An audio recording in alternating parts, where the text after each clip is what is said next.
Waste Bengal के student को भी बहुत परेशान करता है। मतलब एक नॉर्थ इंडिया की बहुत बड़ी समस्या है इंग्लिश। तो जैसे भी हम किसी भी एग्जाम में इंग्लिश के पेपर की तैयारी करते हैं तो सबसे पहले हमें ये क्लियर होना चाहिए कि इंग्लिश में हमें पढ़ना क्या है और इंग्लिश की तैयारी हम शुरू कहाँ से करें। सबसे इंपॉर्टेंट बात, most important thing is how to start the preparation of your English paper. That's very important question, that is very crucial question.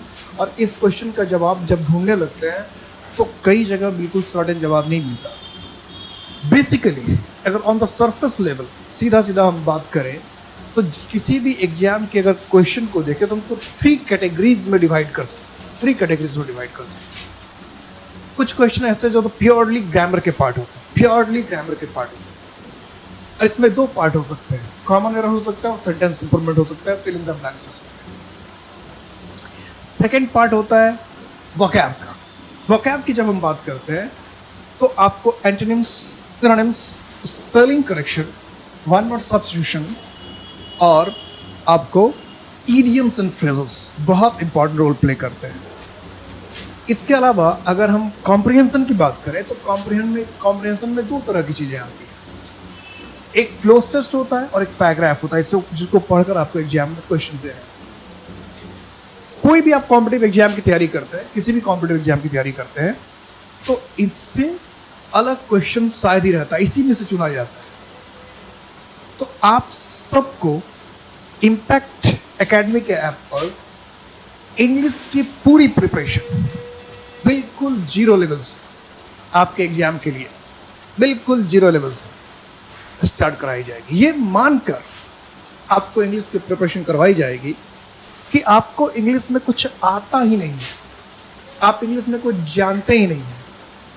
English में बस आप शुरुआत करने वाले हैं और आपको इंग्लिश में उस लेवल तक पहुंचना है, उस स्तर को छूना है जिससे कि आपको 95% से अधिक मार्क्स हो, कम ना हो। 90% से कम तो किसी भी कंडीशन में।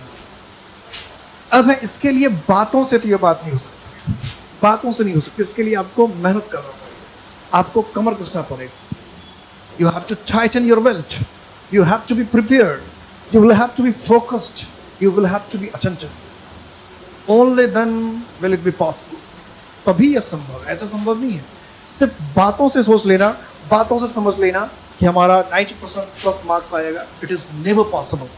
इसके लिए एक स्टडीज चाहिए, एक फोकस चाहिए, और यह स्टडीज और फोकस तब मिलता है जब आपका इरादा बुलंद हो और आपके पास मार्गदर्शक, आपका गाइड, आपका टीचर ऐसा हो जिसको पता है कि क्या पढ़ाया जाए, क्या बच्चों को दिया जाए, जिससे उसके मैक्सिमम क्वेश्चन सॉल्व हो जाए और उसके जितने भी डाउट्स हैं वो क्लियर हो जाए। तो इम्पैक्ट एकेडमी आपसे ये प्रॉमिस करता है कि इंग्लिश में आपको किसी तरह की कोई समस्या नहीं होने देगी।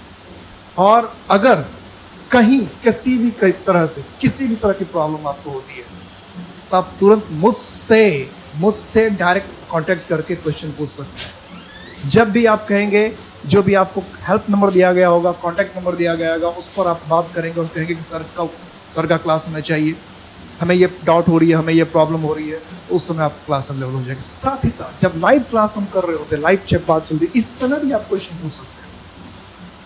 कोई लाइव के बाद देख रहा है हमें क्लास और उसके बाद उसको डाउट हो रहा है तो भी आप पूछ सकते हैं। ऐसा नहीं कि लाइव में आके क्वेश्चन नहीं पूछ पाए, लाइव में डाउट नहीं पूछ पाए तो हम क्या करें। तो लाइव के बाद भी अगर आपको कोई डाउट है तो आपको जो हेल्प नंबर दिया गया उस पर आप कंसल्ट करेंगे, कांटेक्ट करेंगे और अपने क्वेश्चन पूछेंगे, अपने डाउट बताएंगे, हमें डाउट आपका मिलेगा और फिर तुरंत हम उस पर कार्रवाई करेंगे और आपके लिए फिर लाइव या रिकॉर्डेड क्लास लेकर हाजिर हो जाएंगे आपके उस डाउट को लेकर। किसी भी तरह का कोई भी प्रॉब्लम आपको आता है प्रिपरेशन के दौरान तो मैं आपको हमेशा साथ मिलूंगा। इम्पैक्ट एकेडमी आपको हमेशा साथ मिलेगा, कभी भी आपको अकेला नहीं छोड़ेगा। इस बात के लिए आप निश्चित रहें। और इंग्लिश में तो कोई प्रॉब्लम हो ही नहीं सकती है और होने ही नहीं दूंगा मैं। इस बात की तो 100 नहीं 200% गारंटी है। किसी भी चीज़ का एग्जाम से शुरू करने से पहले मैं एक छोटा सा टेस्ट लेना चाहूँगा, छोटी सी बात मैं करना चाहूँगा आप लोगों के साथ कि आप में से जितने भी स्टूडेंट हैं, क्या आपने प्रीवियस ईयर के कुछ क्वेश्चंस देखे हैं कि एग्जाम में क्वेश्चंस कैसे आते हैं। जिस भी एग्जाम की आप तैयारी कर रहे हैं उसमें क्वेश्चंस कैसे आएंगे, कि आपने क्वेश्चन देखा है? अगर आपने क्वेश्चन नहीं देखा तो आपको मैं कुछ क्वेश्चंस दिखा रहा हूं, इस क्वेश्चन का मुझे पहले जवाब दीजिएगा और फिर मैं आपको बताता हूं कि आपको कैसे प्रिपरेशन करना चाहिए। आप कुछ क्वेश्चन देखिए, मैं हर एक क्वेश्चन के साथ आपको 20 मिनट्स का टाइम दूंगा और आपको 20 मिनट्स का टाइम देने के बाद आपको सारे क्वेश्चन का जवाब देना है। देखिए, फटाफट देखिए, इसमें मैं कुछ मदद कर देता हूं आपकी। इसमें अंडरलाइन नहीं किया, मैं अंडरलाइन कर देता हूं। द अकबर नामा, ये नामा है, एन छूट गया, ओके, नामा, ये ए पार्ट है। नहीं दिख रहा क्या ये कलर? दूसरा कलर में लेता हूं। ये ए पार्ट है, ये बी पार्ट है, ये सी है और लग रहा है कोई गलती नहीं है तो नो है।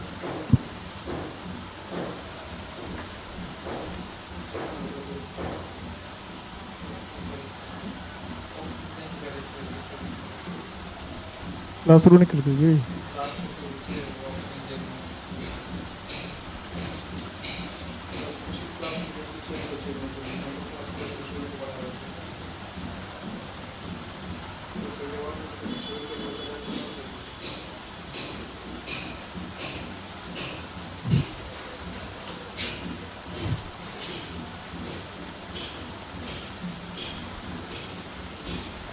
जवाब, कोई क्वेश्चन का आंसर दे रहे हैं? क्वेश्चन का आंसर, क्वेश्चन का आंसर फिर मैं बताऊंगा आपको। ये सिर्फ आपको ये दिखाने के लिए कि आप जिस एग्जाम की तैयारी कर रहे हैं सिर्फ उसमें क्वेश्चन आता है। मैं बिल्कुल मान के चल रहा हूं कि आपको कुछ नहीं आ रहा, बिल्कुल जीरो लेवल पे है, लेकिन क्वेश्चन तो मैं दिखाऊंगा। मान लो कोई टेस्ट क्रिकेट खेलने जाता है, उसको कुछ भी नहीं है, कुछ भी नहीं पता है, लेकिन मैच शुरू होने से पहले गेम तो उसको दिखाया जाए कि मैच कैसा हो रहा है। मैं आपको खेल में शामिल नहीं कर रहा हूं, मैं सिर्फ आपको मैच का एक झलक दिखा रहा हूं कि जो मैच आप खेलने जा रहे हैं उस मैच में क्या होता है, कैसे क्वेश्चन आता है, इस क्वेश्चन में आपको क्या आ रहा है, इसमें क्या बताना चाहते हैं। किसी का जवाब है?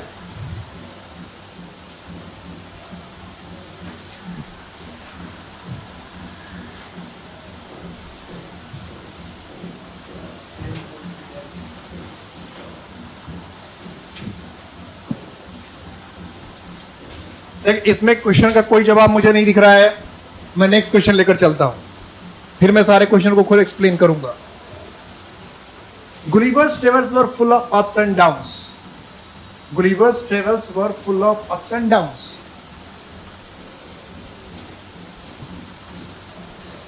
जवाब जवाब जवाब जवाब मुझे किसी का नहीं दिख रहा है।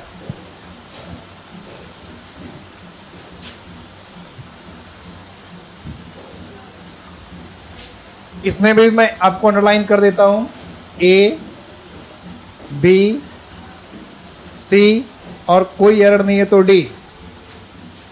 ये है वो मैच जो आपको खेलना है, सिर्फ उसको देख रहे हैं, एक झलक देख रहे हैं कि ऐसे क्वेश्चन आएंगे। आप कोई भी एग्जाम की आप तैयारी करें, जिस भी एग्जाम की तैयारी कर रहे हैं, ऐसे क्वेश्चंस आने हैं ग्रामर से, ग्रामर से ऐसे ही क्वेश्चन आने हैं। फटाफट बताइए।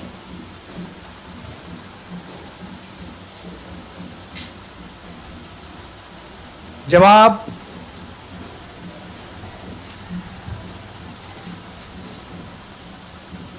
जैसे जो भी बच्चे अभी लाइव में नहीं देख रहे और बाद में क्वेश्चंस आएंगे, बाद में देखेंगे, रिकॉर्डेड क्लास को देंगे, पहले जवाब दे लीजिएगा सारे क्वेश्चन, क्योंकि इसका सबका मैं एक्सप्लेनेशन भी दूंगा और उसके बाद आपको जो सोचना है वो सोचने के बाद मेरे आंसर को सुनेंगे और उसके बाद क्लास को शुरू करेंगे।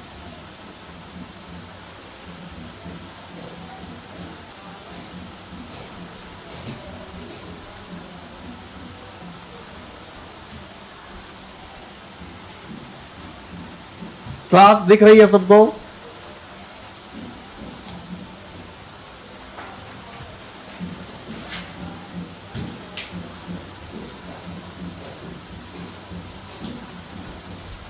नेक्स्ट क्वेश्चन की तरफ चलूं।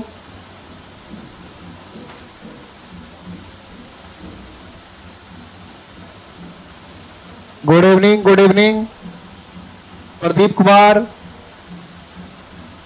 अमन का जवाब आ रहा है सी और एक जवाब आ रहा है ए। तो अब मुझे नजदीक से देखना पड़ रहा है।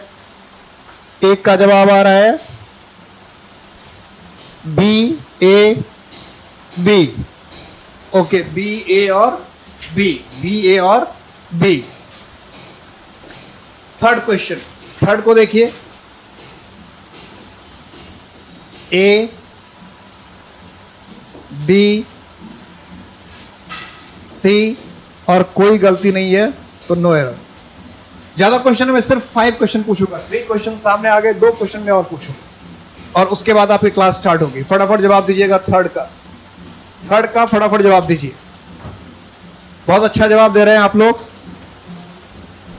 थर्ड क्वेश्चन का जवाब दीजिए। थोड़ा सा आप लोग का हैंडराइटिंग इतना छोटा सा दिख रहा है कि मुझे नजदीक से दिख नहीं पा, काफी नजदीक भी जाऊं तो भी नहीं दिख रहा है।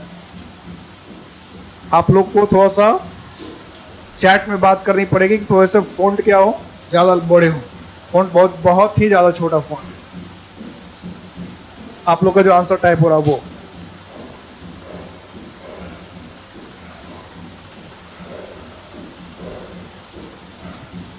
इसमें क्या जवाब है? क्वेश्चन नंबर 3 का क्या जवाब है?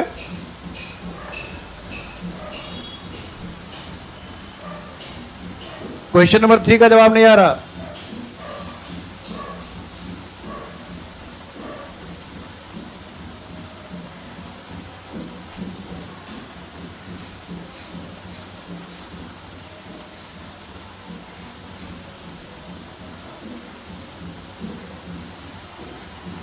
ये सिलेबस को डिस्कस करने के लिए हम लोग बात कर रहे हैं क्वेश्चन को। ये जो क्वेश्चन की बात हो रही है वो सिलेबस ही डिस्कस करने के लिए आ रहा है कि आपके सिलेबस में क्या क्या आना है और कैसे आना है। तो पहले आप देख लेंगे और उसके बाद हम लोग सिलेबस को ही डिस्कस करेंगे। सिलेबस के डिस्कशन से स्टार्ट होगा। पहले क्वेश्चन तो देख लीजिए, उसके बाद इसी क्वेश्चन से सिलेबस सामने आएगा। सिलेबस की बात करने के लिए क्वेश्चन आया है। जो क्वेश्चन आया है, आप सिलेबस से क्वेश्चन पे जाते हैं और हम लोग क्वेश्चन से सिलेबस पे आते हैं। पुराना जो रटा तरीका आपका है कि आपके तरीके से ही पढ़ाया जाए, ये जरूरी नहीं है। सारे टीचर का तरीका एक नहीं होता है और आप जो चाहेंगे वैसे ही होगा, ये बात नहीं होती। आप चाह रहे हैं कि आपके हिसाब से बात हो और हम लोग क्वेश्चन से सिलेबस पे आते हैं। पुराना तरीका आपका है, पुराना स्टाइल आपका है, ये नया स्टाइल है, नया तरीका है। आप क्वेश्चन से सिलेबस पढ़ाएंगे, हम लोग क्वेश्चन से सिलेबस पढ़ाएंगे। आप सारे अपने हिसाब से टीचर को कैलकुलेट करने की कोशिश ना करें और अपने हिसाब से क्लास चलाने की। हम लोग क्वेश्चन ही पढ़ रहे हैं सिलेबस पे आने के लिए। पहले आपको पता तो चले। अगर आपको सिलेबस पता नहीं है तो आप क्या एग्जाम की तैयारी नहीं कर रहे हैं क्या? एग्जाम का फॉर्म नहीं भर रहे हैं क्या? आप क्वेश्चन को प्रिपेयर नहीं कर रहे हैं क्या? तो ये बहानेबाजी नहीं। क्वेश्चन अगर डिफिकल्ट लग रहा है तो ये बताइए साफ साफ, क्वेश्चन का लेवल ज्यादा है, डिफिकल्ट लग रहा है हमें, लेकिन क्वेश्चन से भागना नहीं है। फोर्थ क्वेश्चन की तरफ आते हैं। फोर्थ क्वेश्चन की तरफ आते हैं। The 3 musketeers have been written by Dumas. इसने बताया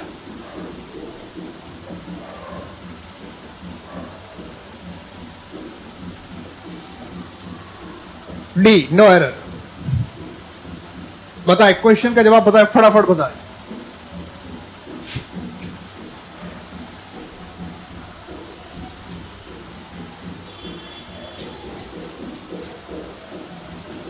थ्री सेक्शंस में बातें होती है, फटाफट बताए, जवाब दें, इस क्वेश्चन का जवाब दें फटाफट। और इसी क्वेश्चन से हमारे पास पूरा सिलेबस सामने आ जाएगा। एग्जाम पूरा सिलेबस सामने आ जाएगा क्वेश्चन से ही। क्वेश्चन देखते हैं।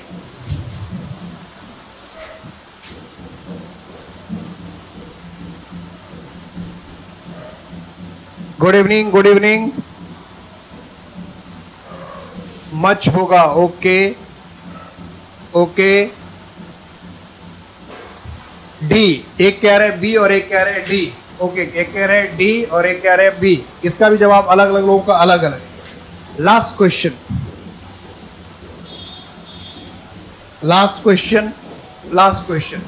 News paper carried the report of the mishap. Last question. और इसी क्वेश्चन से देखिए सिलेबस कैसे आता है आपके सामने किसी भी एग्जाम का।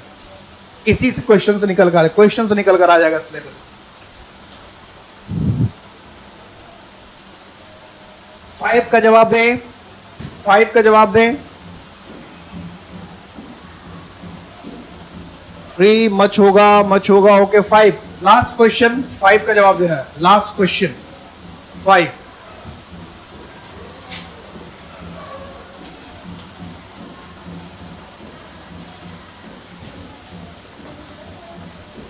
लास्ट क्वेश्चन 5 का जवाब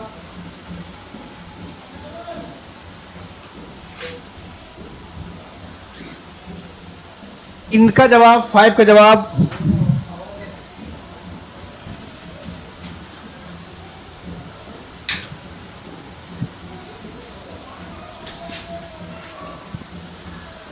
इसका जवाब नहीं दे रहे हैं, इसका जवाब पता नहीं चल रहा। ओके, अब बात करते हैं इस 5 क्वेश्चन को देखने के बाद कि ये क्वेश्चन आया कहां से। ये सारे क्वेश्चन जितने आपके सामने थे, ये क्वेश्चन आए कहां से, यही सबसे पहला सवाल होगा कि भाई ये जितना क्वेश्चन हमने पूछा, ये पूछा कहां से।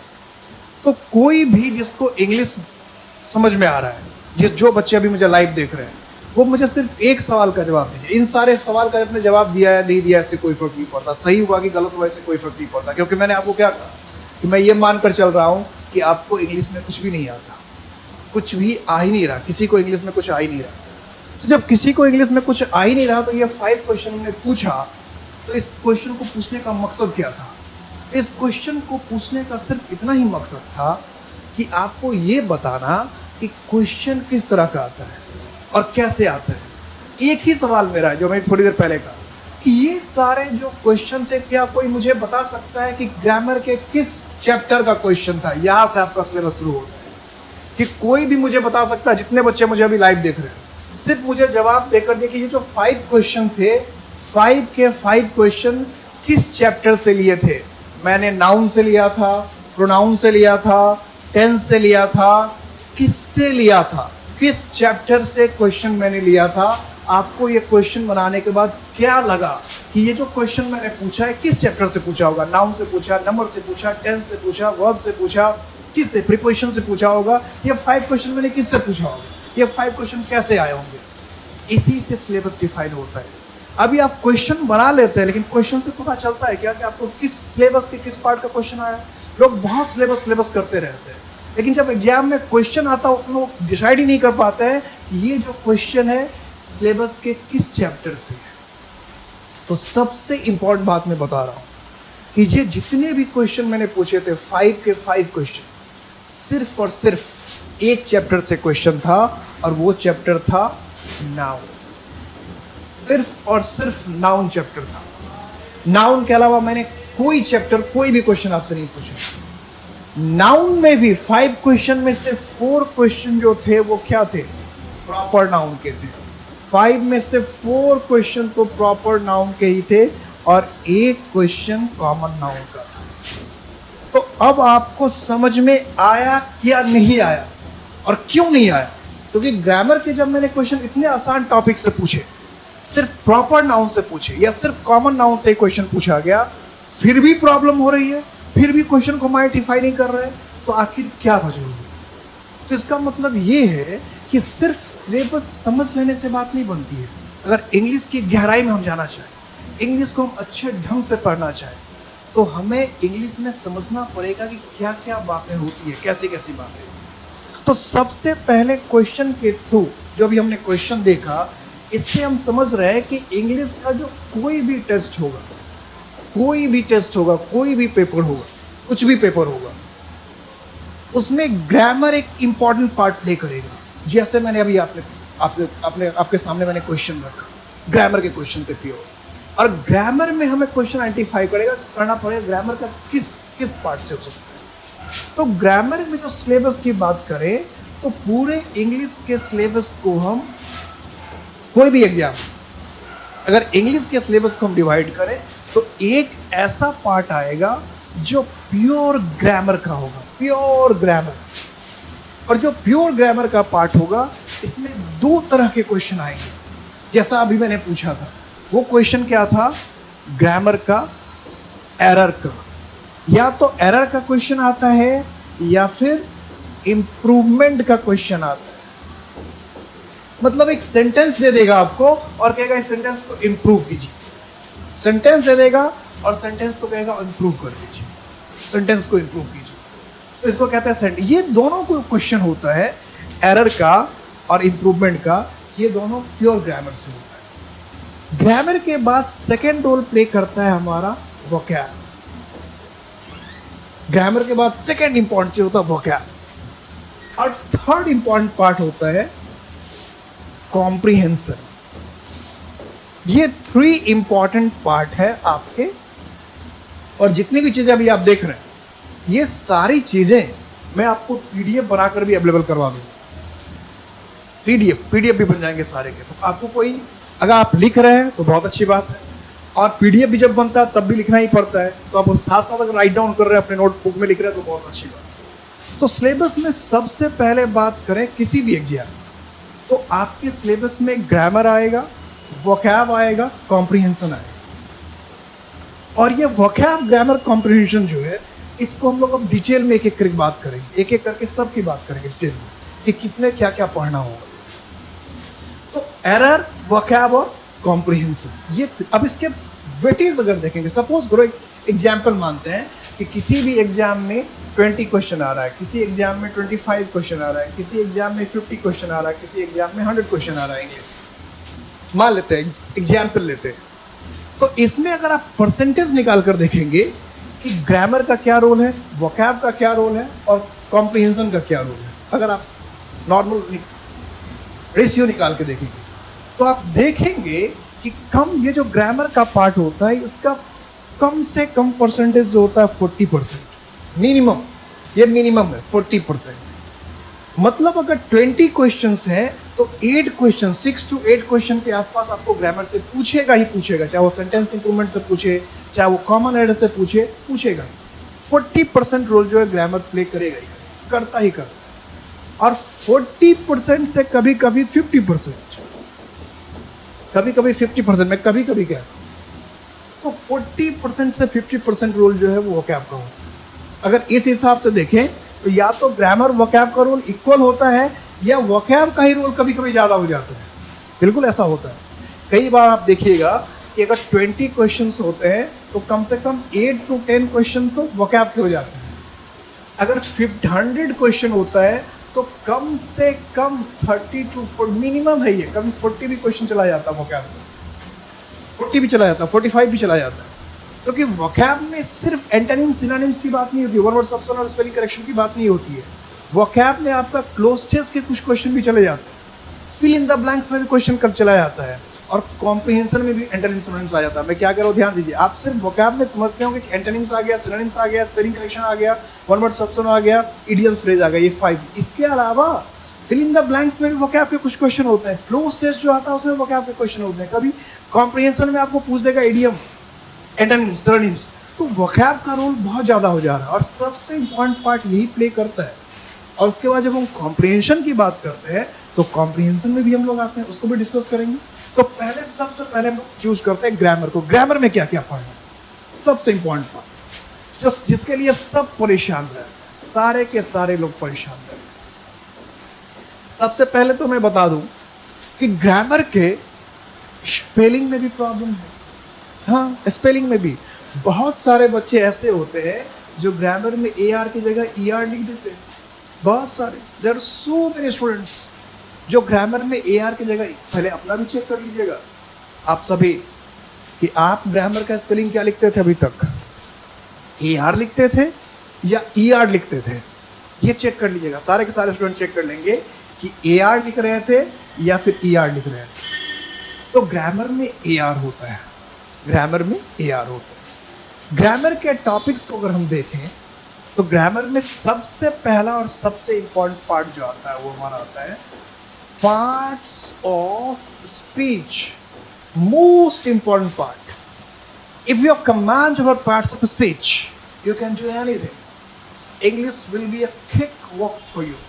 अगर पार्ट्स ऑफ स्पीच पे कमांड हो जाए तो इंग्लिश एकदम क्या है, मसाला जैसा हो सकता है, एकदम स्वादिष्ट, चटपटा, नरम सा हो जाता है। ऐसा लगेगा नहीं इंग्लिश में कुछ पार्ट्स ऑफ स्पीच। लेकिन पार्ट्स ऑफ स्पीच पे कमांड होना इतना आसान नहीं होता है। पार्ट्स ऑफ स्पीच में क्या क्या देख सकते हैं बेसिकली, तो पार्ट्स ऑफ स्पीच में आपने सुना होगा नाउन्स, प्रोनाउंस, यही सब सुना होगा, एडजेक्टिव्स बहुत इंपॉर्टेंट पार्ट प्ले करता है। या आपने सुना होगा प्रीपोजिशन, और क्या हो सकता है, वॉइस, ये पार्ट्स ऑफ स्पीच की बात नहीं करें इसमें अभी, पार्ट्स ऑफ स्पीच की पहले पार्ट देख लें। प्रीपोजिशन, एडवर्ब, कंजंक्शन, कंजंक्शन ध्यान रखिएगा, कंजंक्शन। ये जो 6 पार्ट्स ऑफ स्पीच है, पार्ट्स ऑफ स्पीच 8 होते हैं, लेकिन 8 पार्ट्स ऑफ स्पीच में जो सबसे ज्यादा क्रूशियल रोल प्ले करता है वो 6 पार्ट्स, जहां से क्वेश्चन बनते ही बनते हैं। इसके अलावा एक पार्ट्स ऑफ इंटरजेक्शन होता है, इंटरजेक्शन से क्वेश्चन नहीं बनता, इंटरजेक्शन से क्वेश्चन नहीं बनता है। और पार्ट्स ऑफ स्पीच में जो एक पार्ट है वर्ब्स, वर्ब्स को रिलेट कर देता है टेंस से और मॉडल से, और वहां से क्वेश्चन पूछा जाता है। तो पार्ट्स ऑफ स्पीच में nouns, pronouns, adjective, prepositions, adverbs और कंजंक्शन, इस 6 चैप्टर पर अगर आपको कमांड है तो आपकी इंग्लिश बहुत आसान है, बहुत आसान, आप इंग्लिश चुटकियों में बना सकते हैं। तो अभी आपने देखा कि मैंने जो 5 क्वेश्चन पूछे थे, 5 के 5 क्वेश्चन कई लोगों को डिफिकल्ट लगा होगा, एक ऐसे हम लोग सिलेबस पे आते हैं क्वेश्चन से कि 5 क्वेश्चन आपको देखकर लगा होगा कि अजीब सा क्वेश्चन है, जबकि आपके एग्जाम में आए क्वेश्चन है। आपके एग्जाम सारे क्वेश्चन जो मैंने लिए थे, प्रीवियस ईयर के क्वेश्चंस लिए थे, आपके एग्जाम में आए हुए क्वेश्चन है, लेकिन ये क्वेश्चन आपको पता ही नहीं चल रहा था कि ये क्वेश्चन कहां से है। आप ईमानदारी से पूछिए अपने आप से, दिल पर हाथ रखकर पूछिए। नाउन चैप्टर तो आपने बचपन से ही सुना था, बहुत पढ़ा होगा। ये तो मेरी बात है कि मैं मानता हूं कि आपको इंग्लिश में भी कुछ नहीं आ रहा, अभी मैं सिर्फ मान रहा हूं, मेरे मानने से कुछ नहीं होता है। इंग्लिश तो आपने बचपन से पढ़ रखा है, कुछ ना कुछ तो आपको आता ही होगा। फिर भी आप अपने ईमानदारी से पूछिए अपने दिल पे हाथ रख के कि जो 5 क्वेश्चंस मैंने लिखा था, जैसे किसी बच्चे ने कहा पहले सिलेबस बता देते, तो क्या आपको यह पता नहीं था कि नाउन भी ग्रामर में होता है? होता है। तो आपको क्यों नहीं पता चला कि ये 5 क्वेश्चन नाउन के ही थे, नाउन में ही ये 5 क्वेश्चन प्रॉपर नाउन के थे और कॉमन नाउन के थे, ये क्यों नहीं पता चला? मैं सिर्फ आपको ये बताना चाह रहा हूं कि जो पुराना तरीका आपका पढ़ने का है वो ये इस स्तर पर लाकर आपको छोड़ता है कि आपको अभी तक ये नहीं पता चल पाया कि ये जो 5 क्वेश्चंस थे उससे वो चैप्टर किसका था, किस चैप्टर का क्वेश्चन था। अगर हमें ये पता ही नहीं होगा कि किस चैप्टर का क्वेश्चन है तो हम सॉल्व कैसे करेंगे? अभी तक आप जो क्वेश्चन सॉल्व करते आ रहे थे वो अंदाज पर सॉल्व करते हैं कि आपको लगता है कि ये आंसर है, लेकिन आप दिल से पूछे कि किस चैप्टर का क्वेश्चन है, इसका आंसर यही क्यों होगा, अगर ये कोई एक्सप्रेशन पूछने लगे आपसे तो आपको प्रॉब्लम हो जाती है। इसका मतलब अभी तक जिस तरीके से आपने इंग्लिश को पढ़ा है वो तरीका बिल्कुल उस लेवल का नहीं है जिस लेवल का होना चाहिए, जिस लेवल से एग्जाम में आता है। इसलिए तैयारी तो बहुत लोग करते हैं, तैयारी बहुत जोर जोर से करके जाते हैं, लेकिन जब एग्जाम की बारी आती है तो सिलेक्शन कम लोगों का हो पाता है। उसकी एक वजह यही है कि अभी भी आप ट्रेडिशनल तरीके से पढ़ रहे हैं, हर चीज में आप डेवलप हो गए, हर चीज में डेवलप हो गए, लेकिन इंग्लिश में आप सोचते हैं कि वही नाउन प्रोनाउन वही घिसा पिटा तरीका होगा, नाउन का डिफिनेशन पढ़ेंगे, नाउन का टाइप पढ़ेंगे तो हमारा टेंस पढ़ेंगे, टेंस का टाइप पढ़ेंगे तो एरर बन जाएगा। बिल्कुल नहीं, आपको अपने पढ़ने का तरीका बदलना पड़ेगा, और यही चीज मैं 1 से 2 क्लास में आपको समझाऊंगा। आज पहली क्लास में आपको सिलेबस में एक एक चीज का क्लियर कर देता हूं क्या क्या आएगा और पढ़ना कैसे है कि आपको एकदम क्वेश्चन बन जाए, पूरी की पूरी देखते ही क्वेश्चन बने, चुटकियों में देखते हैं। और इसके साथ अगर कोई ये पूछ दे कि ये किस चैप्टर का क्वेश्चन है तो आप तुरंत बताइए इस चैप्टर का क्वेश्चन है, इसमें ये गलती है, इस कारण से गलती है, इस वजह से गलती है। ये नहीं कि क्वेश्चन का आंसर तो ये होगा जी, बी इसमें गलती है, लेकिन अगर कोई पूछने लगे कि क्यों गलती है, कैसे गलती है, तो आप चुप हो जाए, नहीं हम नहीं बता सकते। मैक्सिमम स्टूडेंट के साथ ऐसा ही होता है। क्यों? एग्जाम्पल तो बता देता है, आंसर बता देगा, इसका ये आंसर है, लेकिन जरा सा अगर हम उससे पूछें कि क्यों है ये आंसर, कैसा है ये आंसर, तो फिर वो चुप हो जाते हैं, फिर वो नहीं बता पाते। मैं आपको ऐसे नहीं बनने दूंगा, मैं आपको इतना कॉन्फिडेंस दूंगा, इतना इंफॉर्मेशन दूंगा, इतनी बेसिक बातें बताऊंगा, इतने टॉप लेवल की बात बताऊंगा कि आप क्वेश्चन देखकर मुस्कुरा कर बताएंगे कि भाई साहब ये नाउन का क्वेश्चन है, नाउन में ये प्रॉपर नाउन है, प्रॉपर नाउन का ये रूल इस पे लग रहा है और इससे इसका ये आंसर होगा। टेंस का ये क्वेश्चन है, टेंस में प्रेजेंट इंडेफिनिट का ये क्वेश्चन है, प्रेजेंट इंडेफिनिट का ये रूल है और इस रूल के हिसाब से ये क्वेश्चन गलत हुआ है।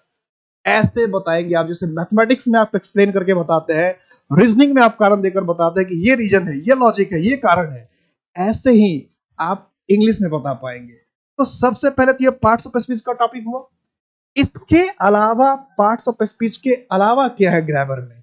पार्ट्स ऑफ स्पीच के अलावा है टेंस, पार्ट्स ऑफ स्पीच के अलावा होता है सिंटैक्स, बहुत इंपॉर्टेंट होता है।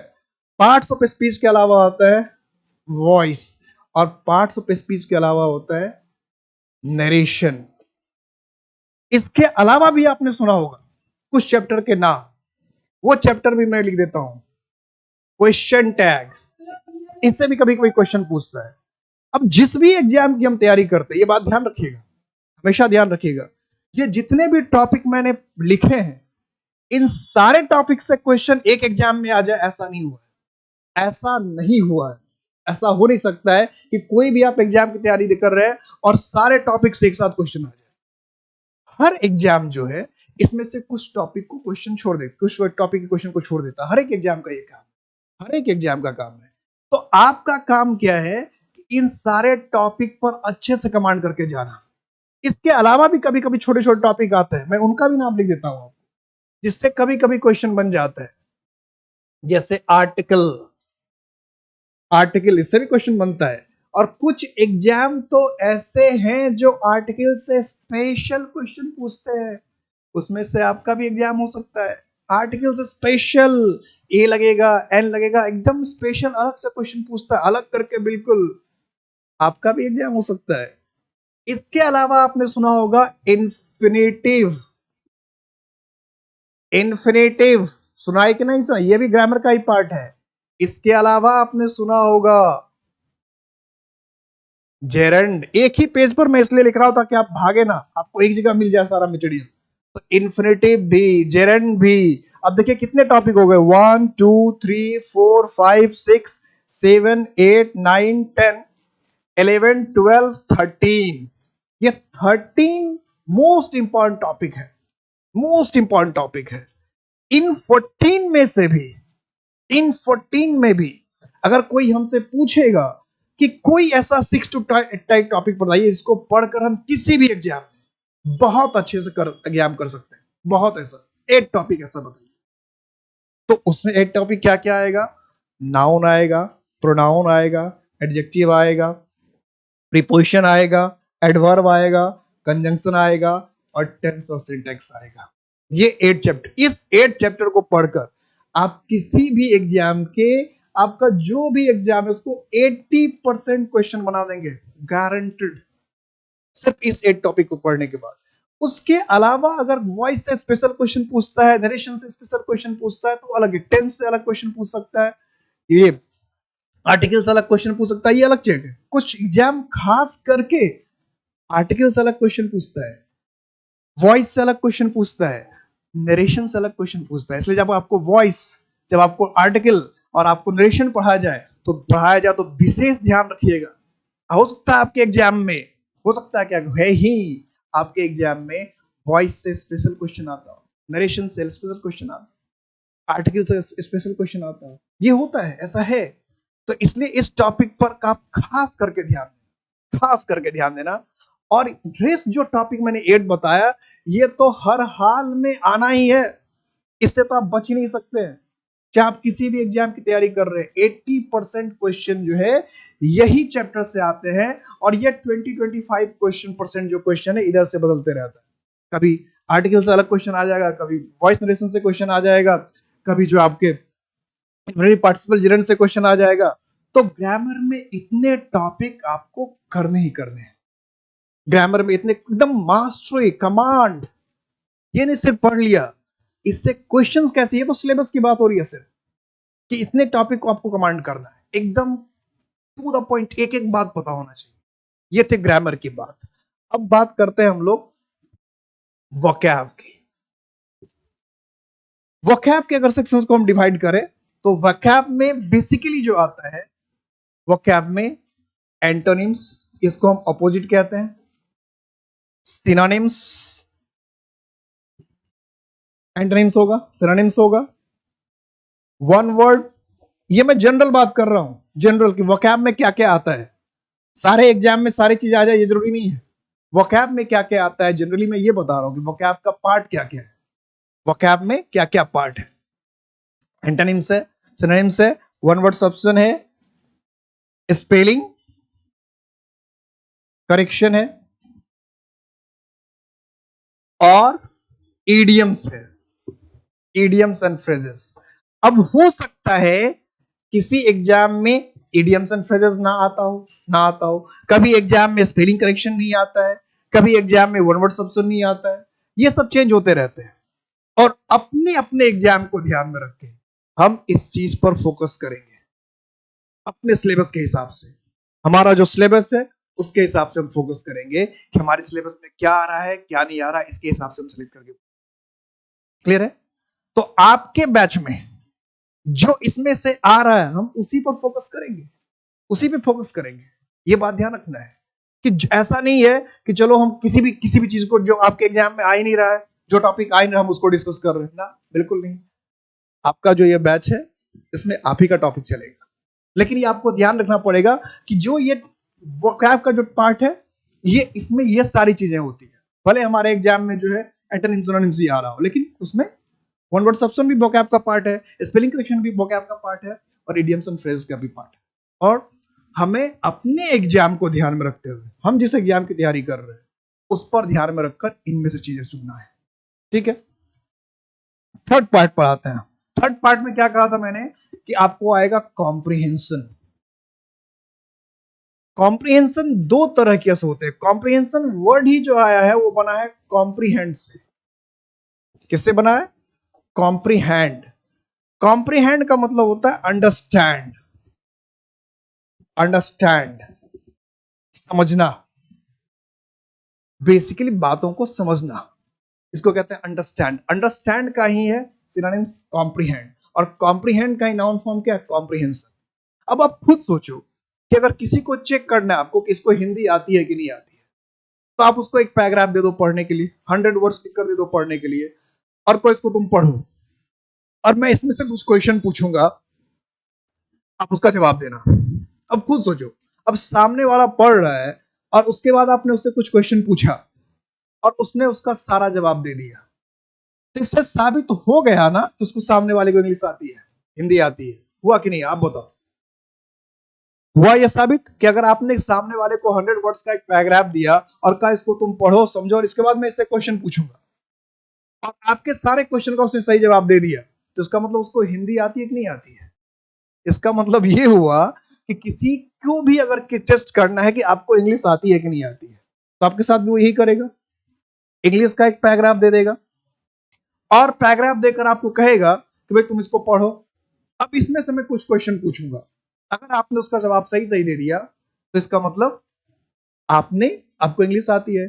इसलिए देखिएगा कॉम्प्रिहेंशन में अक्सर ऐसा होता है कि 5 क्वेश्चंस होते हैं, 10 क्वेश्चंस होते हैं, लेकिन बहुत कम स्टूडेंट ऐसे होते हैं इसके 5 के 5 सवाल सही होते हैं, बिल्कुल। जबकि कॉम्प्रिहेंशन में सामने आंसर लिखा है और पढ़कर हमें जवाब देना है, फिर भी हमारे सारे सही नहीं होते, फिर भी सारे सही नहीं होते। ऐसा क्या है लॉजिक?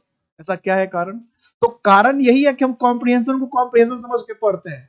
कॉम्प्रिहेंशन में वोकैब का भी रोल है, कॉम्प्रिहेंशन में ग्रामर का भी रोल है। हम लोग इस एंगल से नहीं पढ़ते, हमें लगता है इसको पढ़ लेंगे और फटाफट जवाब दे देंगे, ऐसा बिल्कुल नहीं होगा। अगर आप चाहते हैं कि कॉम्प्रिहेंशन अच्छे से जवाब दे, 5 के 5 सही हो, 3 के 3 सही हो, 6 के 6 सही हो, 8 के 8 सही हो, जितने सारे सही हो, तो आपको कॉम्प्रिहेंशन में भी ग्रामर और वोकैब के प्रॉपर यूज को देखना पड़ेगा, तभी बात बनेगी। जो सिर्फ वोकैब में, सिर्फ ग्रामर में, कॉम्प्रिहेंशन में सिर्फ सोच रहा है कि कॉम्प्रिहेंशन में वोकैब की क्या जरूरत है, कॉम्प्रिहेंशन में ग्रामर की क्या जरूरत है, उन्हीं बच्चे का एग्जाम खराब होता है, उन्हीं का खराब होता है। तो एक तो हुआ कॉम्प्रिहेंशन, कॉम्प्रिहेंशन के पार्ट में पैराग्राफ देता है, ये इसकी टेस्ट के लिए क्या करता है? एक पैराग्राफ दे देता है, पैराग्राफ। और इसी में अगर पैराग्राफ नहीं देता है तो कुछ एग्जाम क्या करेगा कि आपको क्लोज टेस्ट दे देगा। क्लोज टेस्ट के एग्जाम्पल पे ध्यान दीजिए, इसके स्पेलिंग पर। क्लोज टेस्ट का स्पेलिंग मैंने जेड लिख रखा है, कई बच्चे क्या करते हैं क्लोज का स्पेलिंग एस लिख देते हैं। अगर आप एस लिखते हैं क्लोज का स्पेलिंग तो ये क्या है? बिल्कुल गलत है, बिल्कुल गलत हो जाएगा, बिल्कुल गलत हो जाएगा। क्लोज का स्पेलिंग, ये तो क्लोज का मतलब क्या? बंद करना। ये जो क्लोज टेस्ट है ये क्या होता है उसे समझिए। सपोज कीजिए कि आपको हिंदी में कोई क्या करता है, 100 वर्ड्स लिख कर देता है और उस 100 वर्ड्स में क्या करता है कि 5 वर्ड्स हटा लेता है या 3 वर्ड्स हटा लेता है या 10 वर्ड्स हटा लेता है, कर सकता है ऐसे। और आपको देगा, कहेगा कि लो ये 100 वर्ड्स का पैराग्राफ है, इसमें से मैंने 5 वर्ड्स हटा लिए हैं या 3 वर्ड्स मैंने हटा लिए या 10 वर्ड्स मैंने हटा लिए। तुम कोशिश करो, इसे पढ़ो और देखो कि वो जो 3 वर्ड्स या 5 वर्ड्स या 10 वर्ड्स मैंने हटाए हैं वो क्या हो सकता है, और इसको तुमको पैराग्राफ को अच्छे से उस 3 वर्ड्स को अपने तरफ से भर के बना दो, सेंटेंस पैराग्राफ को मीनिंगफुल बना दो। और अगर आपको पढ़ने दिया जाएगा तो आप क्या 2 से 3 मिनट में नहीं बना देंगे? आप गिनेंगे और पैराग्राफ पढ़ेंगे और आप फटाफट फटाफट फटाफट बना देंगे। ये होगा, ये वर्ड्स मिसिंग है। अब यही चीज समझने की बात है कि हिंदी में पैराग्राफ आपको लिख कर दिया और उसके 10 वर्ड निकाल दिया, तो ऑप्शन नहीं भी दिया, ऑप्शन नहीं दिया आपके पास, और फिर भी आप उसको अपनी समझ से बिना ऑप्शन के भी बना देते हैं, बिना ऑप्शन के भी बना देते हैं।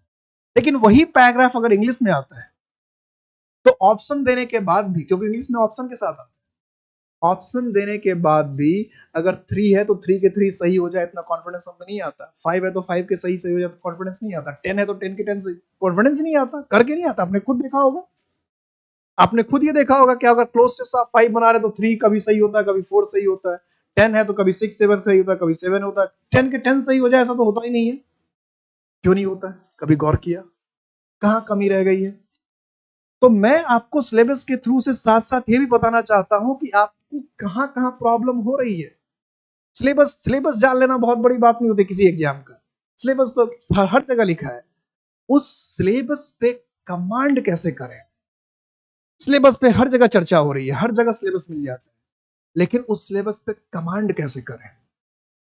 तो आपको समझ में आ गया कि क्वेश्चन कैसे पूछे जाने वाले, कहां कहां से क्वेश्चन है, ग्रामर में क्या क्या टॉपिक पढ़ना है, वोकैब में क्या क्या आना है, कॉम्प्रिहेंशन में क्या क्या आना है। क्लोज टेस्ट में अधिकांश बच्चों की गलती इसलिए होती है कि बहुत सारे बच्चे को पैराग्राफ पढ़ने के बाद मीनिंग हम कैसे निकालें ये समझ में नहीं आता। पैराग्राफ तो वो पढ़ लेते हैं, लेकिन वो कहना क्या चाहता है, उसका सेंस क्या है, उस पैराग्राफ का इसेंस क्या है, ये नहीं समझ पाते हैं। और कुछ लोगों को पार्ट्स ऑफ स्पीच पे और वोकैब पे पूरा कमांड नहीं होता। पार्ट्स ऑफ स्पीच पे और वोकैब पे बिल्कुल कमांड बोलकर, मतलब मीनिंग रखते हैं, सिर्फ एंटोनिम सिनोनिम्स रटते रहते हैं, एंटोनिम सिनोनिम्स रटते रहते हैं। उन्हें लगता है एंटोनिम सिनोनिम्स रट लिया तो काम बन गया, काम हो गया।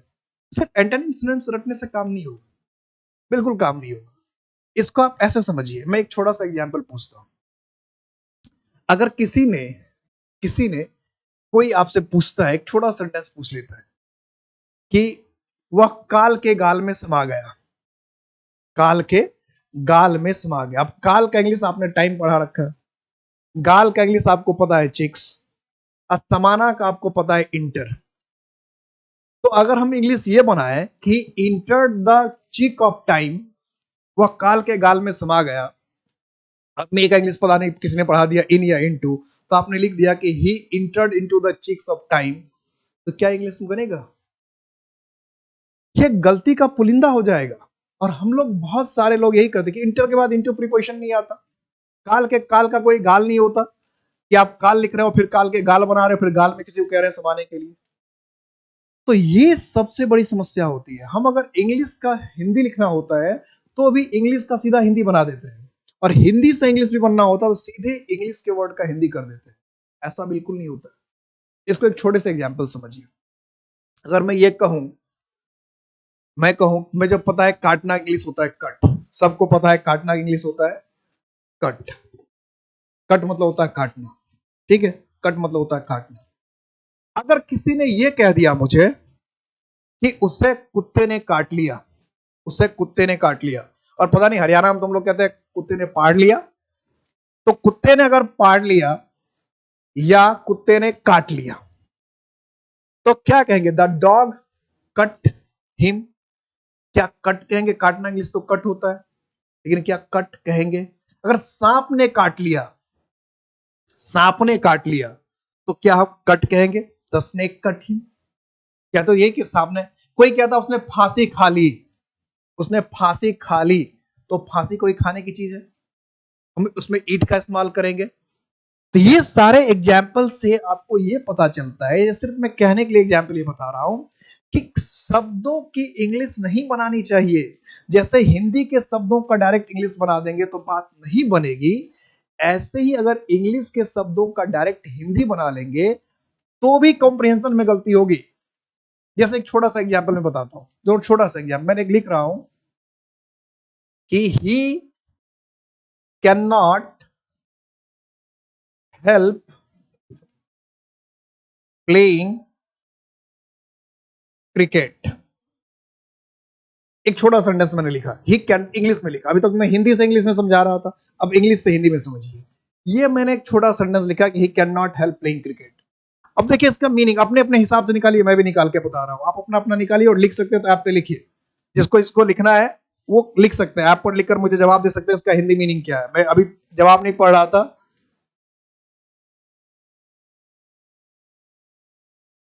जरा इसको ध्यान से देखिएगा। ही can not help playing cricket, he can not help playing cricket. अब कैन का मतलब हुआ सकना, नॉट का मतलब हुआ नहीं, हेल्प का मदद करना, मदद करना, अब प्ले का मतलब होता है खेलना। तो बहुत सारे बच्चे समझते हैं क्या करते हैं, इसका मीनिंग कैसे निकालते हैं। अब मैं सिर्फ बता रहा हूं कि एरर क्यों नहीं बनता है, मैं ये समझाने की कोशिश कर रहा हूं। कॉम्प्रिहेंशन क्यों गलत हो जाता है, मैं ये बताने की कोशिश कर रहा हूं। क्लोज टेस्ट क्यों आपसे गलत हो जाता है, मैं उसका रीजन बता रहा हूं आपको, फिर आप डिटेल में पढ़िएगा, कारण समझिए कि क्यों आखिर गलत, क्यों हम एरर नहीं ढूंढ पाते। सारे टॉपिक पढ़ने के बाद भी हमसे कॉमन एरर क्यों नहीं बनता। सारी चीज हमें पता, वोकैब भी पढ़ के जाते, ग्रामर पढ़ के जाते, फिर कॉम्प्रिहेंशन 5 के 5 सही क्यों नहीं होते। क्लोज टेस्ट अगर हमारा 3 आ रहा, 3 के 3 सही क्यों नहीं होते। मैं कारण बता रहा हूं, आज कारण समझिए आप। इंग्लिश ग्रामर आपने बहुत पढ़ा, वोकैब बहुत पढ़ा, कारण, गलती के कारण क्यों नहीं बनता है, क्या दिक्कत है, कहां फंस जा रही बात, फंस रही है यहां बात, क्या बात फंस रही है उसे समझिए। हम में से और आप में से कई बच्चे इसका मीनिंग निकालेंगे कि वह क्रिकेट खेलने में मदद नहीं कर सकता। बहुत सारे बच्चे यही मीनिंग निकालते हैं। अपने अपने मन से पूछिए कि वह क्रिकेट खेलने में मदद नहीं कर सकता, या वो क्रिकेट नहीं खेलता, या वो क्रिकेट खेलने में मदद नहीं करता। इसका ये मीनिंग बिल्कुल नहीं है। अगर ये कोई पूछे ही can not help playing cricket, और इसका मीनिंग आप ये करते कि वो क्रिकेट खेलने में मदद नहीं करता, या वो क्रिकेट खेलने में मदद नहीं कर सकता, अगर ये मीनिंग आपने निकाला है तो it's a blunder. It is not a blunder, it is a Himalayan mistake. बहुत बड़ी गलती है ये, छोटी मोटी गलती नहीं है, हिमालयन मिस्टेक। अगर आपने इसका ऐसे ऐसे एरर आपने निकाला तो यही करते हैं हम लोग। ये तो मैं एक छोटा सा नमूना दे रहा हूं जिसमें आपको सारे वर्ड का मीनिंग पता है। सोचिए जिसमें सारे वर्ड का मीनिंग पता, उसमें ये बात हो रही है। इस सेंटेंस का मीनिंग है कि वह क्रिकेट खेलने से बाज नहीं आता, वह क्रिकेट खेलने से बाज नहीं आता, उसे क्रिकेट खेले बिना रहा नहीं जाता। कोई क्रिकेट और वह ना खेले, ऐसा तो हो ही नहीं सकता, वो तो क्रिकेट खेलेगा ही। कोई कहेगा वो क्रिकेट खेलने पर आदतन मजबूर है। अब जैसे कोई कहेगा कि वो क्रिकेट खेलने के लिए आदतन मजबूर है, तो हमारी आदत क्या है कि हम आदत की इंग्लिश ढूंढने लगते हैं, मजबूर की इंग्लिश ढूंढने लगते हैं, और फिर उसकी इंग्लिश बनाना शुरू करते हैं, एकदम बर्बाद हो जाते हैं। अगर किसी ने कहा कि वो क्रिकेट खेले बिना रहा नहीं जाता, तो हम रहना का इंग्लिश ढूंढने लगते हैं। वो क्रिकेट खेलने से बाज नहीं आता, तो बाज की इंग्लिश पूछते हैं। अब बाज का इंग्लिश हॉक है, हॉक से बनेगी बात क्या, बाज का इंग्लिश हॉक है, हॉक से बात बनेगी। वो क्रिकेट खेलने से बाज नहीं आता, ऐसी बात हो जाती है, और इसलिए हम फंस जाते हैं। तो इंग्लिश, हिंदी से जब इंग्लिश बनानी होती है तो भी बात फंस जाती है, और इंग्लिश से हिंदी की बात तो भी फंस जाती है। इसको अब साइंस की भाषा में समझो, साइंस की भाषा में समझो क्या हुआ इसमें कि ऐसे कैन है, नॉट है, हेल्प है, कैन नॉट है, हेल्प है, और इसके बाद आ गया V4, वर्ब प्लस ING आ गया। अब इसमें 4 शब्द का खेल हुआ, कैन, नॉट, हेल्प और फोर वर्ड्स। अब जरा समझो बात को, जैसे हम कहते हैं H2SO4, H2SO4। अब इसमें हाइड्रोजन है, इसमें सल्फर है, इसमें ऑक्सीजन है। हम कहते हैं H2O, इसमें हाइड्रोजन है, इसमें ऑक्सीजन है। समझ में आ रही है बात। अब अपने साइंस अगर पढ़ा है तो अगर आप सोचेंगे कि H2SO4 जो है सल्फ्यूरिक एसिड जो है, वो चूंकि हाइड्रोजन से मिला है, सल्फर से बना है और ऑक्सीजन से बना है, तो क्या उसमें हाइड्रोजन, सल्फर और ऑक्सीजन की सेपरेट क्वालिटीज होंगे। अगर आप सल्फ्यूरिक एसिड से हाइड्रोजन की बात करोगे, सल्फर की बात करोगे, ऑक्सीजन की बात करोगे, तो बनेगी आपको सल्फर, हाइड्रोजन, ऑक्सीजन, तीनों के तीनों क्या है, गैस है, और H2SO4 क्या है, लिक्विड है। चेंज हो गई, बात ही बदल गई, ये तीनों मिलकर कुछ और हो गया। सपोज करो कि H2O लिखते हैं हम, H2O लिखते हैं, इसमें हाइड्रोजन है, इसमें ऑक्सीजन है। अब किसी को अभी कोरोना में ऑक्सीजन की बहुत दिक्कत हुई, ऑक्सीजन सिलेंडर नहीं मिल रहा था, और मेरे जैसा पढ़ा लिखा इंसान केमिस्ट्री पढ़ के गया था, उसने कहा अरे पानी में तो हमने पढ़ा है, टीचर ने पढ़ाया था कि इसमें H2O होता है, पानी में हाइड्रोजन भी होता है, ऑक्सीजन भी होता है, और इसको ऑक्सीजन की बहुत जरूरी है, तो चलो इसके नाक में पानी डाल देते हैं। क्या होगा? क्या होगा? बताओ, आप बताओ कि क्या मैंने गलत किया? मुझे तो यही पता था कि पानी में, टीचर ने मुझे बता रखा था कि पानी में हाइड्रोजन और ऑक्सीजन होता है, तो हाइड्रोलिक भी रखा है हाइड्रोजन ऑक्सीजन, और सामने वाले को ऑक्सीजन की जरूरत थी, और मैंने उसके नाक में खूब पानी डाल दिया, 2-4 बाल्टी पानी डाल दिया, 2-4 मग से पानी डाल दिया, जग से पानी डाल दिया, पेशेंट बचेगा? और फिर हम साइंस पे सवाल करेंगे कि ये कैसा साइंस है, उसको ऑक्सीजन की जरूरत थी, उसके नाक में हमने पानी डाला और पानी में ऑक्सीजन होता है, वो कैसे बच गया, मर गया कैसे? ऐसा कैसे हो सकता है? समझ रहे मेरी बात? यही चीज सिर्फ साइंस में नहीं होता है, इंग्लिश में भी होता है कि कैन नॉट हेल्प, और ये चार चीज मिलकर, ये चार वर्ड अपने साथ जब आया तो इसने अपना जो ओरिजिनल मीनिंग था वो छोड़ दिया। जैसे कि हाइड्रोजन, सल्फर, ऑक्सीजन जब आपस में रिएक्ट किया तो अपने अपने गुण को छोड़ता गया और एक नया गुण एक्वायर कर लिया। इसी तरह जब कैन आता है, नॉट आता है, हेल्प आता है, बिफोर आता है, तो ये सारे अपने अपने गुण छोड़ने जाते हैं। कैन अपना गुण छोड़ लिया, नॉट अपना प्रॉपर्टी छोड़ दिया, हेल्प अपना प्रॉपर्टी छोड़ दिया, और वर्ब प्लस आईएनजी अपना प्रॉपर्टी छोड़ दिया, और चारों ने मिलकर एक नई दुनिया बसा ली। और वो नई दुनिया क्या हुई कि कोई व्यक्ति किसी काम को करने के लिए आदतन मजबूर है, कोई व्यक्ति किसी काम को करने के लिए आदतन मजबूर है, एक नया मीनिंग बता दिया। तो कहीं भी अगर हम ऐसा लिखेंगे कि ही can not help playing cricket, तो इसका मतलब हुआ कि वह क्रिकेट खेलने से बाज नहीं आता, क्रिकेट खेलने के लिए आदतन मजबूर है। अगर हम कहते हैं कि ही can not help playing cricket, he can not help eating sweets, तो कहना चाह रहे मिठाई खाए बिना बाज नहीं आता। He can not help telling a lie, लड़कियां कहेंगी, बहुएं, my mother in law can not help telling a lie. Meaning क्या निकला? अरे मेरी सास के तो पेट में बात ही हजम नहीं होती, जब तक मेरी सास 2-4 चुगली ना कर ले तब तक उसका खाना नहीं पचता। तो आप क्या कहेंगे? हर फूड कैन नॉट डाइजेस्ट, ऐसे बनाएंगे क्या? तो कोई कहेगा कि मेरी सास को तो झूठ बोलने की आदत है, झूठ बोलने बिना तो मेरी सास को रहा नहीं जाता, मेरी सास झूठ बोलने से बाज आ ही नहीं सकती है। और लिखा आपने इंग्लिश में क्या कि my mother in law can not help telling a lie. तो अब ये बात अगर इसको समझ में आ गई तो आप किसी भी सेंटेंस में लिख लीजिए और बना लीजिए, कहीं बना लीजिए। My father can not helping the poor, कि मेरे पिताजी गरीबों की मदद किए बिना रह ही नहीं सकते। Lawyers can not help telling a lie, कि वकील झूठ बोले बिना रह ही नहीं सकते हैं। आपने कहा Pakistan can not help promoting terrorism, कि पाकिस्तान तो आतंकवाद को बढ़ावा दिए बिना बाज ही नहीं आ सकता। तो सारे एग्जाम्पल से बात क्या सामने आ रही है कि अभी तक जैसे आपने इंग्लिश पढ़ा वो काम नहीं आएगा, उससे बात नहीं बनेगी। अगर सिर्फ आपको ये पता है कि नाउन कौन कौन से हैं, नाउन में प्रॉपर नाउन क्या है, कॉमन नाउन, इससे बात नहीं बनेगी।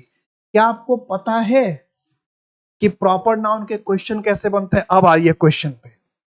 अब देखिए मैंने क्वेश्चन क्यों पूछा था आपसे, अब आते हैं क्वेश्चन पे कि मैंने आपसे क्वेश्चन क्यों पूछा था।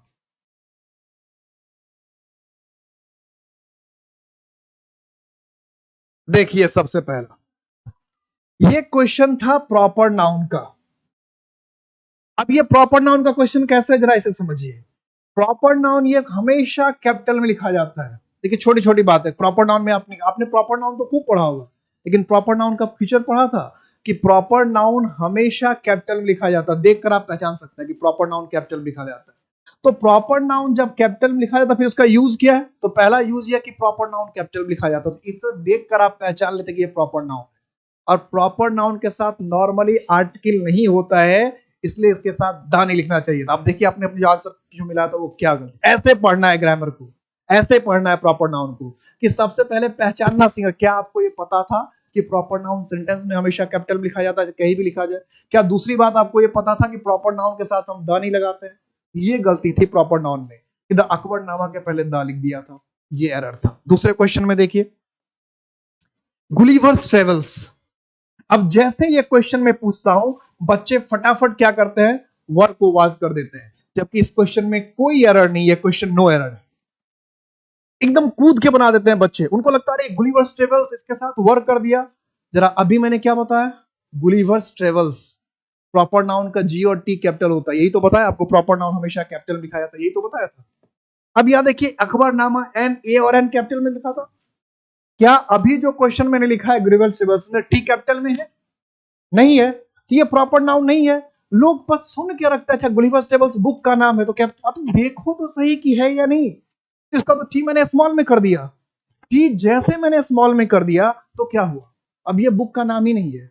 मैं कहना चाह रहा था कि गुलिवर ने जितनी भी यात्राएं की वो उतार चढ़ाव से भरी हुई थी। अगर मुझे बुक की बात करनी होती तो मैं ऐसे लिखता, गुलिवर्स और ट्रेवल्स का क्या लिखता, टी कैपिटल लिखता, देखो टी कैपिटल लिखता, तो जी भी अगर कैपिटल होता, ई भी अगर कैपिटल होता तो प्रॉपर नाउन होता, और फिर अगर यहां पर आप वाज लिख देते, एक्सीलेंट जवाब था।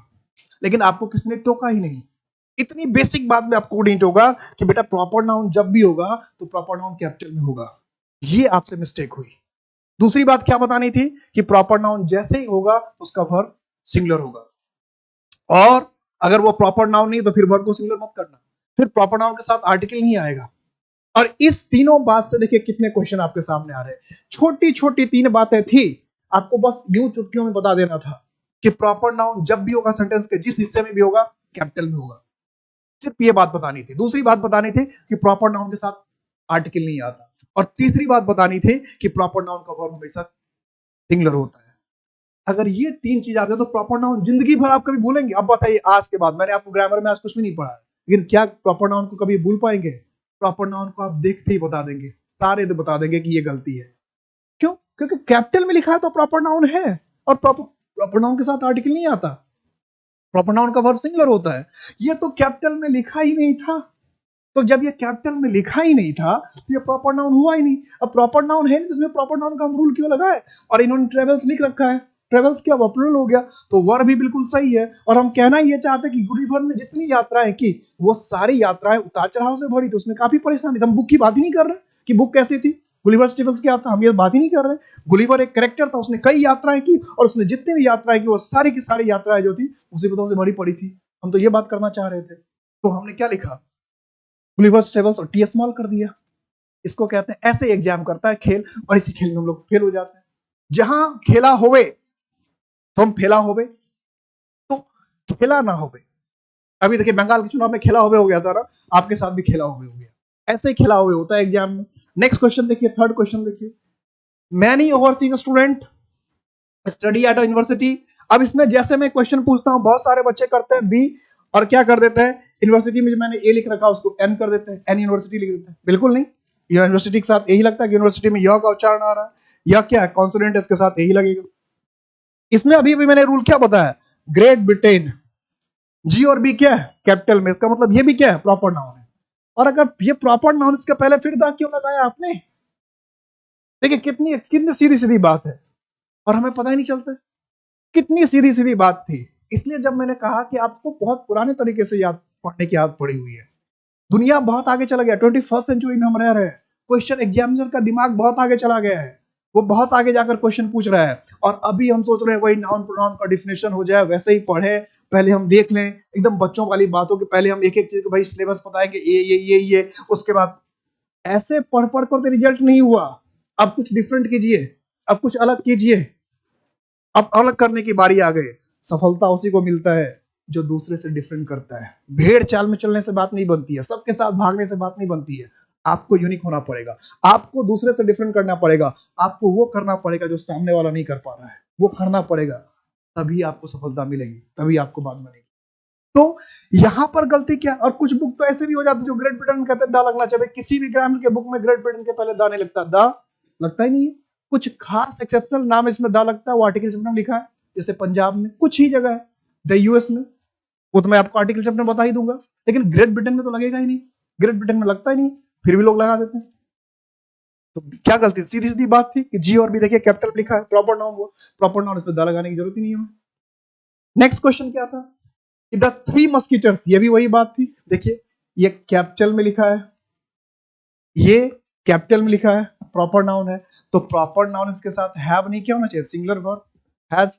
अब ये 3 देखकर क्या लगता है? ठीक है, ठीक है, 3 देखकर लगता है कि लोगों को अच्छा ठीक ठीक होगा।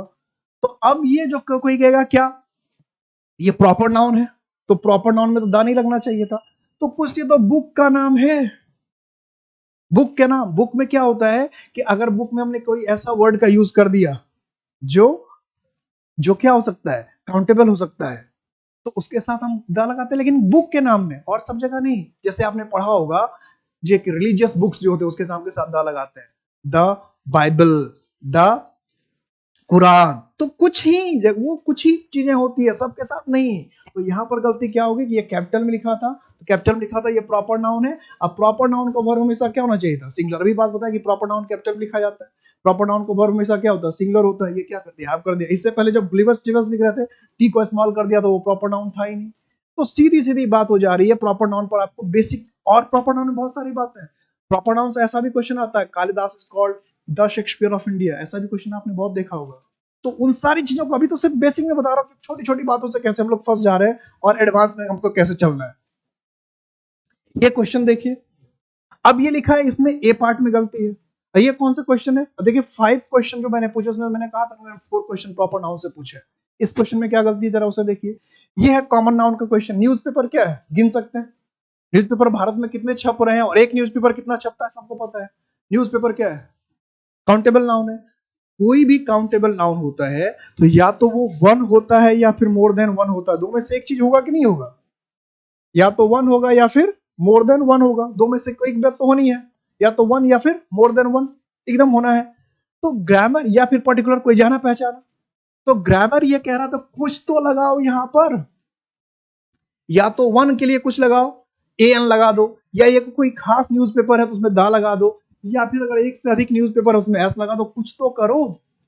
तो ये बात ध्यान रखिएगा हमेशा, कोई भी काउंटेबल नाउन है अगर उसके साथ या तो ए नहीं है, या एन नहीं है, या द नहीं है, इसका मतलब शॉर्ट में ये कहे कि अगर उसके साथ आर्टिकल नहीं है या उसमें एस और यस नहीं लगा है, दो में से अगर कोई एक चीज नहीं है तो वो गलत ही है। ध्यान रख लीजिएगा मेरी इस बात को कि कोई भी ऐसा नाउन जिसको आप गिन सकते हैं, और ये एरर में बार बार पूछेगा कि कोई भी ऐसा नाउन जिसको आप गिन सकते हैं, उसके साथ एग्जाम में क्या करेगा? ना तो ए एन डी लगाएगा ना एस और एस। जैसे स्टूडेंट है, टीचर है, डॉक्टर है, इंजीनियर है, कैमल है, लॉयन है, ये सेंटेंस में यूज करेगा, लेकिन उसमें ए एन डी एस और एस कुछ नहीं लिख रहा है। I am going to doctor, I am going to doctor. अब डॉक्टर में ना तो ए एन डी लगाया ना एस और, ये गलत हो गया। आपके आई सॉ लॉयन, मैंने बाघ को देखा, गलत हो गया। लॉयन है तो या तो उसके पहले ए एम डी लगाइए, एस और एस कुछ तो लगाइए। ये एक रूल है। ये क्या रूल आपको पता है कि कॉमन नाउन क्या है? कॉमन नाउन पहचानते कैसे हैं? उसके बाद कॉमन नाउन में ए एन डी और एस और एस लगाना जरूरी है। किसी ने क्या ये कहा कि ये कंपलसरी, ऐसा नहीं करोगे तो फंस जाओगे। अगर ये किसी ने ठोक बजाकर आपको कह दिया होता तो आप कॉमन नाउन की कोई गलती नहीं करते, प्रॉपर नाउन की बात नहीं करते। इसका मतलब ये है कि हमें सीखने के लिए बहुत कुछ करना पड़ेगा। बहुत सारी बातें ऐसी है जो सीखना बाकी है, बहुत सारी चीजें ऐसी जो समझना बाकी है। ग्रामर का ये सिर्फ सिलेबस था, सिर्फ क्वेश्चन का पैटर्न था। हमारा जो क्लासेस होगा, हम जो बात करेंगे, हम लोग इसी बात पे करेंगे, बिल्कुल एग्जाम ओरिएंटेड। बिल्कुल उस क्वेश्चन को पकड़ेंगे, उस टॉपिक को पकड़ेंगे जिससे डायरेक्ट क्वेश्चन आ रहा है। आप ये सारे क्वेश्चन जो अपने प्रीवियस ईयर के पेपर में जाकर देख लीजिए, आपको सारे क्वेश्चन मिलेंगे। 10 साल का क्वेश्चन उठाकर आप देख लीजिए, आपको मिलेंगे अपने पेपर में, आपके एग्जाम में। 10 साल का क्वेश्चन उठा के देख लीजिए, जिस भी एग्जाम की आप तैयारी कर रहे हैं, 10 साल का क्वेश्चन उठा के देखिए, देखिए मिलेगा कि नहीं। क्वेश्चन उठाकर देखिए एक बार, ओपन चैलेंज है। तो ये जो बात मैं कह रहा हूं, ये मैं कह रहा हूं कि हम जो पढ़ेंगे आगे सबसे क्लास शुरू करेंगे, एक तो बिल्कुल जीरो लेवल से। फर्स्ट कि किसी चीज को पहले समझेंगे, ये टॉपिक है क्या, पहले समझेंगे कि नाउन है तो नाउन है क्या, प्रॉपर नाउन है तो क्या है। तो सिर्फ उसके क्या कर, लेकिन इससे क्वेश्चन नहीं बन जाएगा। सिर्फ समझने के लिए हमें देखना पड़ेगा कि उससे क्वेश्चन कैसे बनता है। ये जब तक हम नहीं समझेंगे तब तक बात नहीं बनेगी। और हर टॉपिक में मैं आपको प्रीवियस ईयर के क्वेश्चंस लाला कर दूंगा। हर टॉपिक जब मैं ला के दूंगा, इसका मतलब प्रैक्टिस के लिए नहीं, जब मैं टॉपिक डिस्कस करूंगा उसी समय कि देखो ये टॉपिक में पढ़ा रहा हूं, नाउन में, प्रॉपर नाउन में पढ़ा रहा हूं, प्रॉपर नाउन में ये चीज में पढ़ा रहा हूं, देखो इस चीज से कैसे क्वेश्चन सीधा, जैसे अभी मैं बता रहा था, बताया ना कि प्रॉपर नाउन कैपिटल में होता है, उसके साथ आर्टिकल आता है, उसके साथ वर्ब सिंगुलर, सारे उसके क्वेश्चन दिख गए आपको। जैसा भी मैंने कॉमन नाउन के विषय में बताया तो उसके एग्जाम्पल लगे। ऐसे एक एक प्रीवियस ईयर के क्वेश्चंस, ऐसा नहीं कि कोई कहीं से क्वेश्चन उठा लिया, प्रीवियस ईयर के क्वेश्चंस को आप चेक कर सकते हैं। को एग्जाम्पल के साथ आपके टॉपिक के साथ में रिलेट करके पढ़ाऊंगा, साथ साथ वोकैब पर भी उतना ही ध्यान दूंगा, कॉम्प्रिहेंशन पे भी आपको उतना ही ध्यान दूंगा, हर एक चीज पर। और एक चीज सिर्फ आप लोग करना, सिर्फ एक चीज, कि कोई भी डाउट आपको हो, कभी भी कुछ भी डाउट हो तो आप फटाक से मुझसे पूछ लेना। अगर कहोगे तो मैं आपको अपना व्हाट्सअप नंबर भी दे दूंगा, तो आप मुझे डायरेक्ट भी क्वेश्चन पूछ सकते हो। नहीं तो जो एकेडमी का हेल्प नंबर है, आप एकेडमी के हेल्प नंबर पे क्वेश्चन डाल दो, वो मुझे तुरंत फॉरवर्ड कर देंगे, मैं उसको क्वेश्चन आपको तुरंत उसका जवाब दे दूंगा। या फिर मैं लाइव आकर एक वीडियो बनाकर हर तरह से आपके सवाल का जवाब दूंगा। तो एक ही काम करना, एक ही काम के आपके दो पहलू। एक तो मेरी जितनी बातें होंगी उसको ध्यान से सुनना, ध्यान से सुनना। और उसी बात का दूसरा पहलू है कि कुछ भी चीज अगर समझ में ना आए तो आप मुझसे तुरंत बताओ, मैं आपके लिए हमेशा हूं। मैं हूं और आपके इंग्लिश में प्रॉब्लम हो जाए तो ये मेरे लिए शर्मिंदगी की बात है। मैं हूं और आपके 20 क्वेश्चन है एग्जाम में, 25 क्वेश्चन है और आपके 16 सही हो, 70, ये शर्मिंदगी की बात है। 20 है तो 20 के 20 सही होने चाहिए, 25 है तो 25 के 25 सही होने चाहिए, 30 है तो 30 के 30 सही होने चाहिए, 50 है तो 50 के 50 सही होने चाहिए। ये कसम खाना, अगर मेरे साथ पढ़ना तो ये कसम खा के पढ़ना है, ये पूरी तरह दिमाग में सेट करके पढ़ना है कि टोटल क्वेश्चंस बनाने हैं, एक भी क्वेश्चन को नहीं छोड़ना, ना ग्रामर का क्वेश्चन छूटना चाहिए, ना वोकैब का क्वेश्चन छूटना चाहिए, ना कॉम्प्रिहेंशन को गलत होना चाहिए, ना क्लोज टेस्ट। एक ही चीज में बाधा करेगा, आपकी झिझक, आपके डाउट्स। आप कोई भी डाउट मत रखना, कोई भी डाउट मत रखना, जो भी चीज समझ में नहीं आए मुझसे आप बात करें। तो नेक्स्ट क्लास से आपको बिल्कुल बेसिक्स, अभी ये तो सारी क्लासेस जो है आपको फ्री मिल रही हैं, यूट्यूब पर भी आपको फ्री होंगी, इंपैक्ट एकेडमी के ऐप पर भी फ्री है, अब तो फ्री ही फ्री। और आप अच्छी तरह से इत्मीनान समझे, आप तो फर्स्ट क्लास थी, आप इत्मीनान से समझे, 10 क्लास 7 क्लास लेते क्लास पढ़ते रहे, अच्छे से पढ़े, जब पूरी तरह से बात समझ में आने लगे पूरी तरह से, तब बात कीजिएगा और एक एक पॉइंट को समझिएगा। नेक्स्ट क्लास से मैं बिल्कुल जीरो लेवल से, बिल्कुल जीरो लेवल से पढ़ाना शुरू करूंगा। ये सब को मानकर, भले आपको इंग्लिश कुछ भी आता हो, बहुत आता हो, मैं ये मानकर चलूंगा कि आपको इंग्लिश में कुछ भी नहीं आता और आपको मुझे एबीसीडी से एकदम चैंपियन बनाना है, दिग्गज बनाना है, सुरमा बनाना है। आपके सारे प्रॉब्लम आज से मेरे, आपको जितनी भी प्रॉब्लम है सब के सब मुझे दे दीजिए, जितने भी डाउट्स है मुझे दे दीजिए, और जो भी मैं कुछ जानता हूं, जो भी मुझे आता है, मैं फ्री होकर, ओपन होकर, खुलकर आपको बताऊंगा। अपना अपना ख्याल रखिएगा, मिलते हैं नेक्स्ट क्लास में। जय हिंद।